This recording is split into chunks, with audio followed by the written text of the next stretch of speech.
Hello, my name is Joel Niedermeyer, and this is ExxonMobil for Accounting for Decision Makers, February 5th, 2015. ExxonMobil has established itself as one of the largest suppliers of oil and oil products in the world. The company has programmed itself for accounting management as well as customer satisfaction.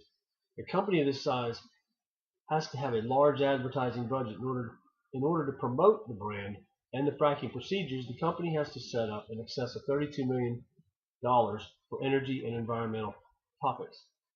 Exxon has established that the total budget for theirs is $300 million.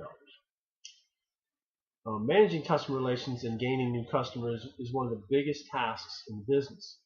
A company can build and produce a great product. However, if no one knows about it, the company will go under. When we do reach the market, we must build customer confidence and trust to maintain the customer for the future. Exxon has, for the last few years, fought the climate change campaign from the left. The company believes that the fossil fuels, the company believes in fossil fuels and, of course, wants to protect the future of oil business. The company shows that the world that fossil fuels are safe, and basically the alternative really doesn't exist. So this kind of goes along with our reading from this chapter 6, to where they're trying to maintain trust. They're trying to build confidence in the community, and they're able to use non-financial matrices in order to help build trust in the company and in the oil business, and some of that would be through working with the climate change and things like that, to where they're trying to disprove it, and that pretty much gives us a better feeling that continue to buy fossil fuels and things like that, you kind of feel better about it. The price per barrel is affected by the markets, and price waterfalling is not as much as an issue here. The Saudi government and the recent findings in the Baker reserves has flooded the market with oil and has drove the market price on crude down. The loyalty factor of oil business is all about the lowest price at the pump. When you go driving down the street, you're going to go to the cheapest price. There may be outliers that may specifically go to BP or specifically go to the other ones, but in most times you're just going to go with whatever is cheaper. So there's not a whole lot of tag to individual oil companies. However, the size of Exxon has over 90,000 different states, supply over 90,000 different pumps. So you may go to 5 different locations. Out of those 5 different locations, 3 of those might be supplied by Standard Oil, by Exxon. It is true that the profits for Exxon are down because of the amount of oil on the market, but the revenue is up. And the company continues to partake in a hefty $6.5 billion in profit. It may be down from the estimated $8.3 billion that they projected, but because of the lower prices in oil, they are obviously not making as much as they were before. For example, one oil rig in Russia is producing 90,000 barrels a day, and even at $40 a barrel is a cash cow.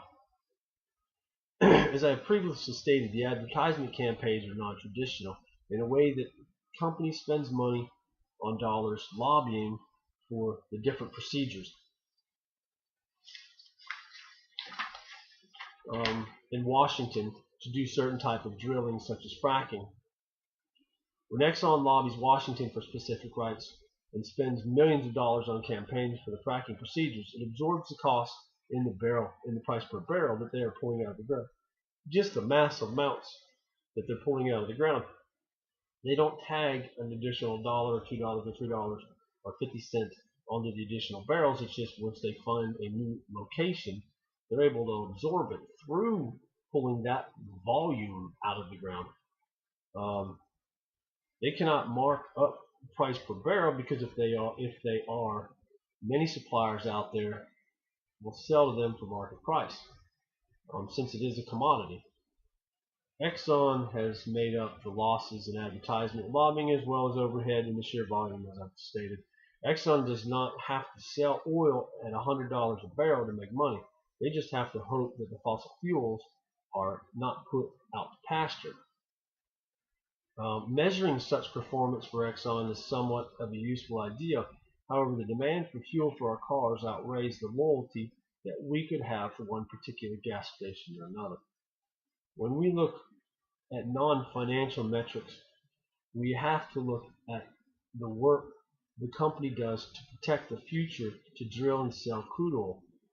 The company can do the math and know that they can produce millions of barrels of oil and enjoy profits, but if had not been for the non-financial work such as lobbying for future techniques, such as fracking, the company's profits would be far less and could also be short-lived without the new procedures. Oil companies such as Exxon wants us to keep buying fuel for our cars and heating oil in the wintertime. That is the customers that Exxon needs. When Exxon is able to make the world feel that there is no effect on the earth from fossil fuels, and the new ways of reaching the oil and natural gas is safe and clean, then they have done the customer performance metrics for the business a great service. That is my thing for the day.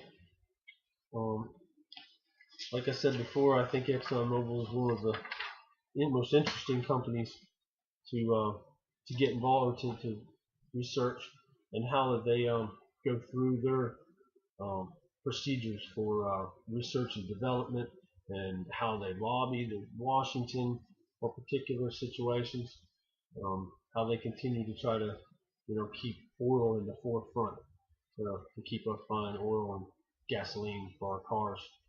But that's it for the day. Thank you.